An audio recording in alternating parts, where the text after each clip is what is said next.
From the lonely habits of the pandemic, Australians have returned to organised sport and group fitness, but in some cases it hasn't been in the same numbers as before.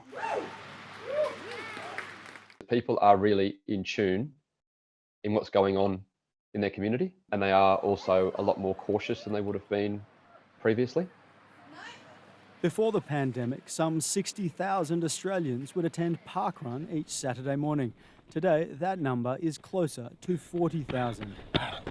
Our numbers each week are gradually increasing, and I think people's confidence in re-entering the community as they would have done previously is increasing, but it's going to be a long process. Across much of the sporting landscape, the trend is the same. A lot lower numbers across the board, and particularly in the winter sports. During the pandemic, Football Australia and the AFL reported little growth in participants, despite the AFL's boom in the women's game.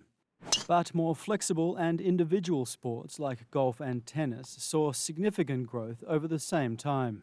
I think there's massive implications for individual health and well-being, but community health and well-being.